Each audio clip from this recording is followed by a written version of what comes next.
pontos da norma que eu acho que a gente merece um pouco de reflexão, tá?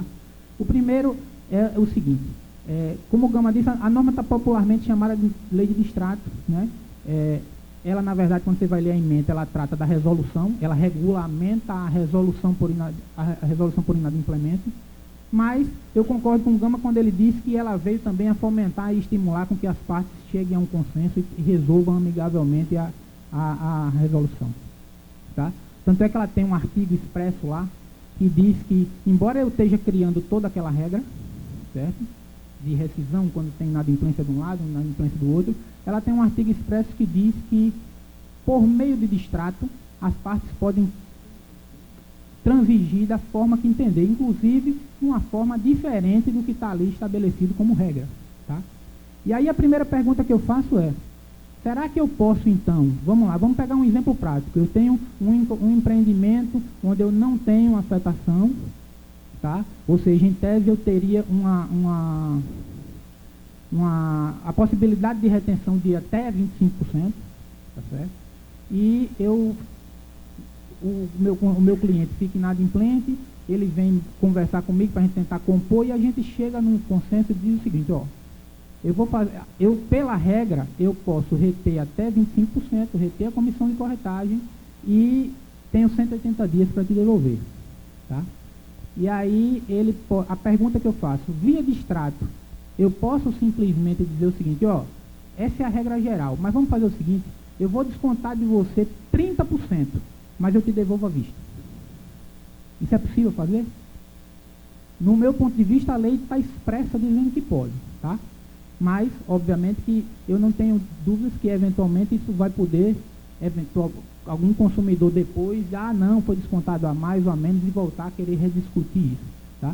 Eu acho, inclusive, que essa medida provisória que saiu, a da liberdade econômica, se não me engano, ela reescreve o artigo 421 do Código Civil, e ela dá, inclusive, mais amplitude a essa possibilidade, tá? De uma menor intervenção do Estado nessas relações contratuais, e você sim poder, eventualmente, dado a situação, o caso concreto, baseado em concessões mútuas, você, via distrato, você tratar aquela resolução, no caso, estou pegando o gancho que o Gama disse, aquela resilição bilateral, numa forma diversa do que está na própria norma, tá? Então, esse é o primeiro ponto.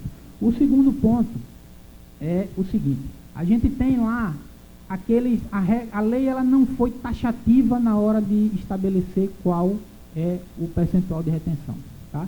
Ela diz que quando não tem patrimônio de afetação, é até 25%, e quando tem patrimônio de afetação, até 50%, tá? Aí, qual a provocação que eu faço? Qual é a pergunta? Vamos partir do princípio que eu tenha fixado no meu contrato, sim, de fato, uma multa de até 50% na hipótese do patrimônio de afetação. E o cliente fica inadimplente e eu digo, a regra que vai ser aplicada é essa, e ele, nesse momento, eventualmente insatisfeito porque achou que a retenção era demais, eu tinha colocado, que seja 40% de retenção, né? E ele me aciona judicialmente para discutir uma coisa que está lá na lei, eu estou dentro do meu limite legal, tá? Tem um artigo no Código Civil, que é o artigo 413, que diz o seguinte, que o juiz pode dosar essa multa, mesmo ela estando lá arbitrada, estipulada dentro do limite. Até que ponto a gente vai poder fazer com que aquela regra que está estabelecida não seja revista no judiciário? Até que ponto, o que é que eu vou precisar fazer para ter segurança de botar ali, naquele contrato, um percentual de retenção e aquilo lá na frente não ser discutido judicialmente? Na verdade, não ser discutido eu não tenho como fazer, porque o acesso ao judiciário ele é constitucional, né? Qualquer pessoa vai ter lá. Mas o que é que eu preciso fazer? Aí eu pego de novo o gancho do Gama, instruir regularmente o processo, demonstrando que aquela multa que eu estabeleci lá, ela é razoável.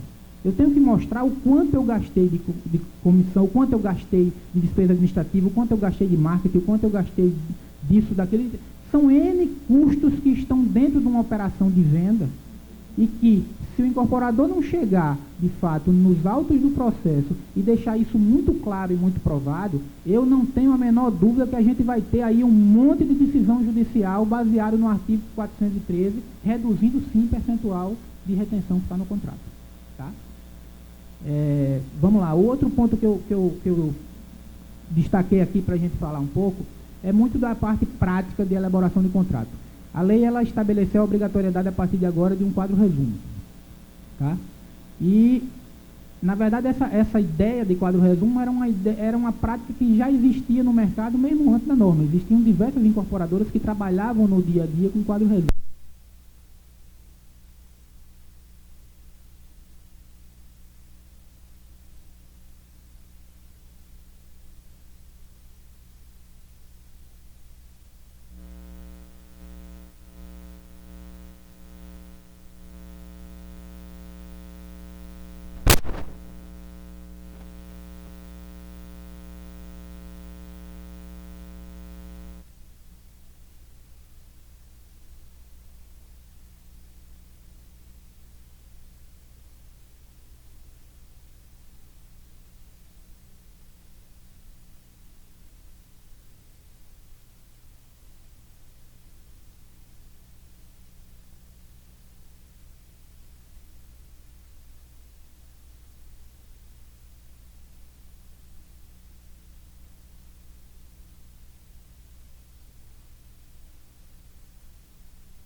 Isso do contrato, quais são as informações obrigatórias e fácil cumprir, porque é muito mais prático na hora de ler o contrato, é muito mais inteligível você ler o contrato. Primeiro você tem o quadro resumo, com todas as informações, e na hora de você ler o contrato, você não precisar voltar lá na primeira página do quadro resumo e volta. Isso é péssimo para o consumidor. Quando a gente está falando com um operador de direito que está com isso no dia a dia, pode ser mais fácil, mas para um adquirente que muitas vezes nunca viu um contrato na vida, está pegando pela primeira vez, isso é uma coisa que realmente termina deixando margem aí para discussão em relação ao princípio da informação. Isso é a minha opinião pessoal. E o último ponto, para não me alongar demais, na verdade é um ponto que a lei, repetindo aqui o que o Gama disse, desde 1964, contrato oriundo de incorporação imobiliária, ele é irrevogável e retratável. Está lá expresso no parágrafo 2º do artigo 32. Mas durante todo esse período precisou vir uma norma agora ratificar isso. Tá? A norma é clara no ponto de vista que o contrato é sim irrevogável e retratável. Tá? No entanto, ela abriu uma exceção. Tá? Existe um dispositivozinho lá nessa lei nova que diz o seguinte, que quando o contrato não é assinado na sede da empresa, ou em stand de venda, o adquirente ele tem a possibilidade de, até 7 dias, desistir do contrato. É o direito de arrependimento. E aí, nesse caso, ele tem direito sim de receber 100% do que ele pagou de volta, sem reter absolutamente nada. Tá? O que é que acontece? O artigo que trata do direito de arrependimento nessa norma, ela diz assim, que caberá ao adquirente o direito de arrependimento no prazo de 7 dias. Certo? Ele não fala quando começa, de onde começa esse prazo. E aí você vai para o item seguinte, que, se não me engano, é o parágrafo, esse é o parágrafo 10 do 67A, e aí quando você vai para o parágrafo 11 do 67A, que vem logo em seguida, ele diz o seguinte, que dá a possibilidade, inclusive, de adquirente, ao invés de ir no endereço da empresa e dizer, ó, incorporador, eu quero desistir, vamos fazer o distrato, me devolva meu dinheiro e tudo, ele pode fazer isso via postal, ele pode simplesmente mandar uma correspondência dizendo que ele tenha interesse de desistir daquela aquisição. O grande problema que vem aí, que no meu ponto de vista eu acho que ou eu entendi errado ou de fato é uma falha na redação, é porque ele diz o seguinte, que conta como data inicial do prazo de 7 dias a data da postagem.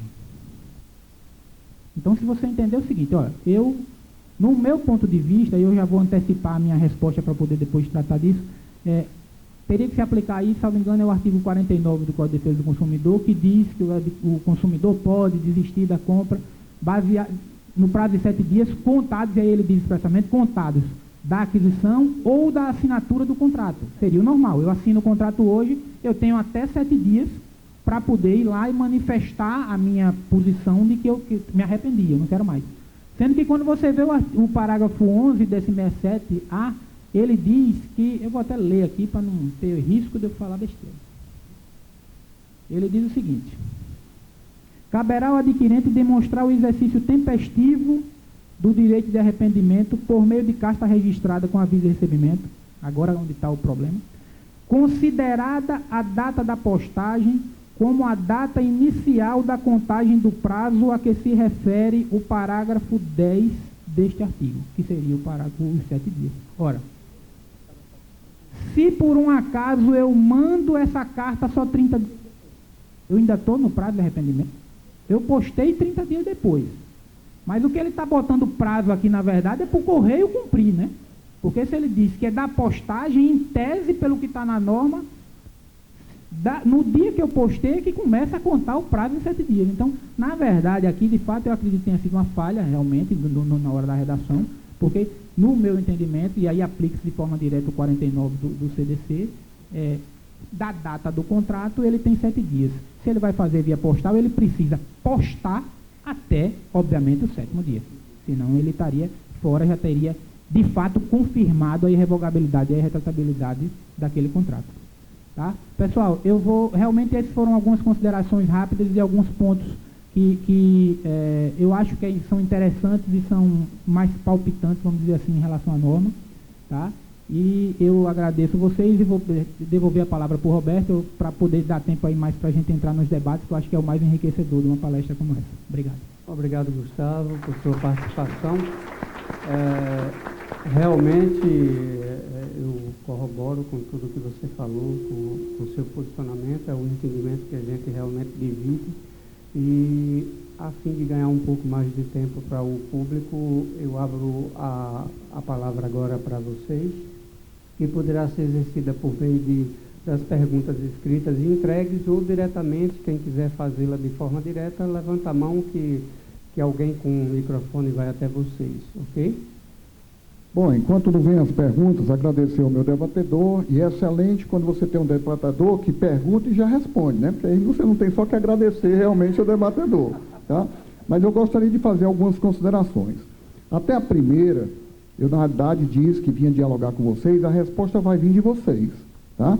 Quando ele falou que eu, através de uma negociação direta com o meu cliente, vou chegar para ele e dizer, olha, no meu contrato está aqui 25%, mas eu vou fazer o seguinte, eu vou reter 30%, mas em vez de te devolver dentro de 180 dias, eu vou te devolver de imediato.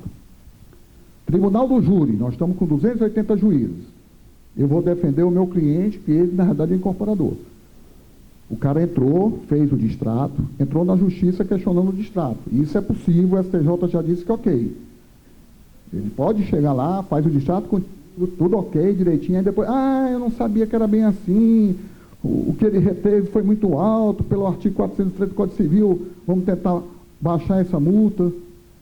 Aí eu chego para os senhores, vocês são juízes, digo, olha, amigo, primeiro, eu já fiz uma vantagem para ele, porque ele só ia receber esse dinheiro com 180 dias, devolvi à vista. E eu aumentei de 25% para 30%, porque só a comissão de corretagem, eu gastei, aliás, comissão de corretagem eu não posso dizer, porque está lá separado, mas despesa de publicidade, eu comprovando aqui, eu gastei 25%.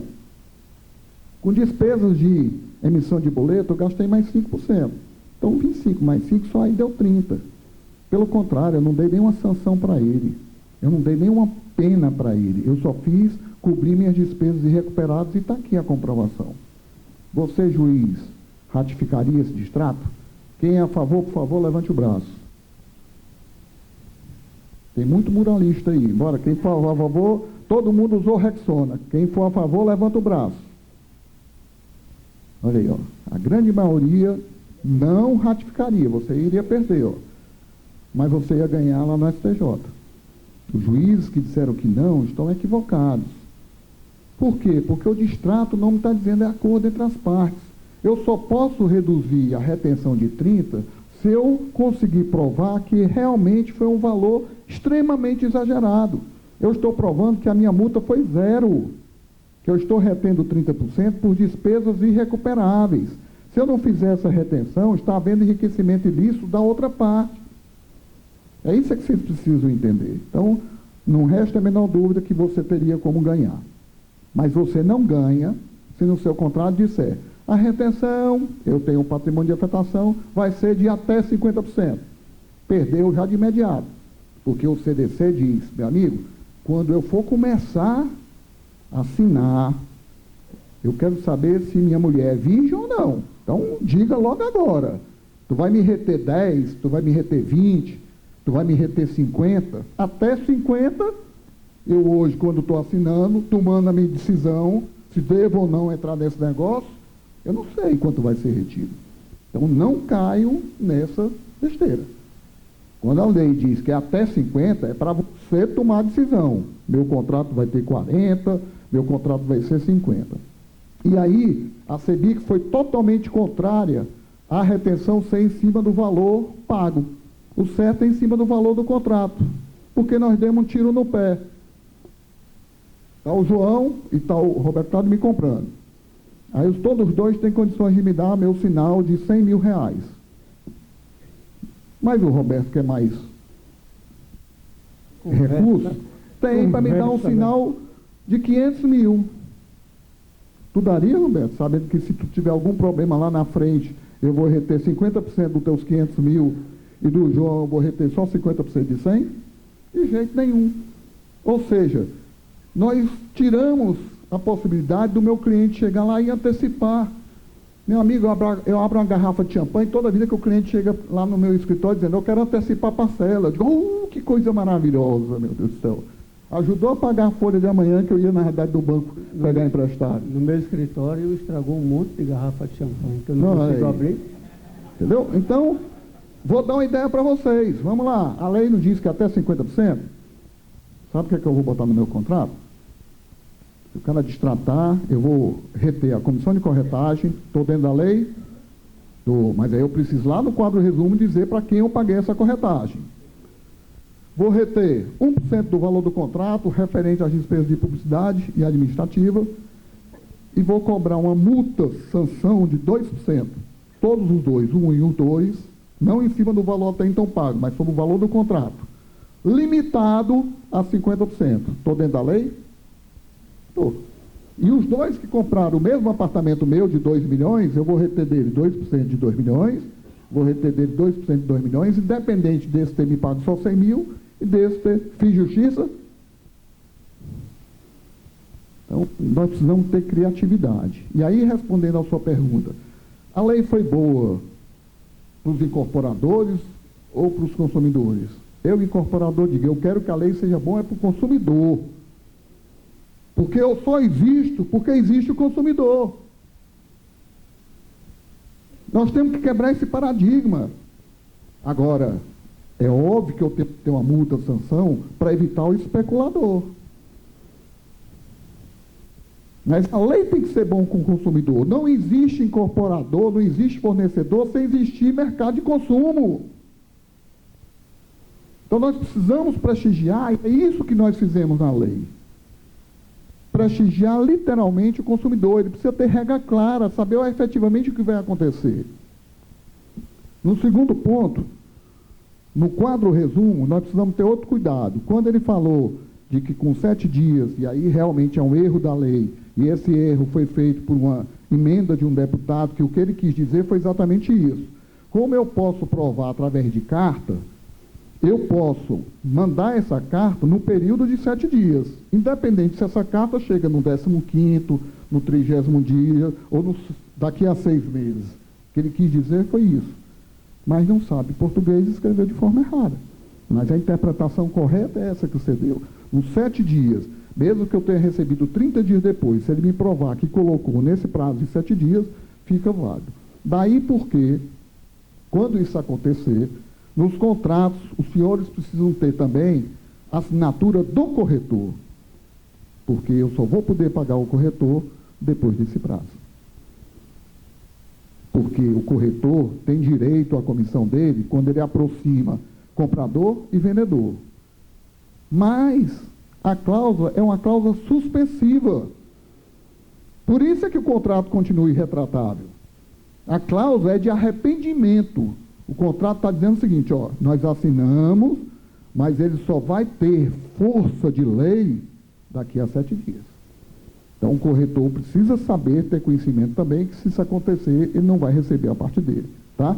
Uma dúvida grande em relação a isso. Ah, mas eu fiz a SPE, e a SPE, o endereço é no estande de vendas. E aí? Vai ter que esperar os 7 dias. E o cara está comprando no estande de vendas. Você botou do seu SPE no estande de vendas porque quis. Então, leve realmente o seu cliente para assinar o contrato na sua empresa. Ok? Com a palavra, quem desejar fazer uso. Doutor Gama, Hélio Rocha, corretor de imóveis. No caso de unidades vendidas, nós estamos fazendo muitos contratos, principalmente de loteamentos, a longo prazo, 180 meses. Aí, no meio do contrato, você perde o contato com o cliente torna-se inadimplente e você não consegue citar o cliente nem chamar para fazer acordo. O que fazer para celebrar esse distrato e como fazer com o recurso recebido e como fazer com a unidade. Você vai esperar mais, no caso dos contratos, 180 dias, o cara pagou 90 meses. E os 90 meses, vai esperar o que fazer? Para fazer o distrato, devolver o dinheiro e com a unidade. Vai continuar parada? Posso vendê-la? Vamos lá, quando a pessoa que recebeu a pergunta não sabe responder, ele fica imaginando contigo. Então, vamos imaginar junto aqui, tá certo? Primeira coisa, no teu contrato, tu colocaste que é a obrigação do comprador informar a mudança de endereço? Perfeito. Ele te informou? Não. Então, tu notifica no endereço que está no contrato. Vai lá, Lins, né? Endereço não sabido. Você vai fazer por edital. Aí vai fazer por edital. O edital não vai aparecer ninguém. Tem lá o artigo da lei que permite você fazer a resolução, notificação judicial, fez a resolução.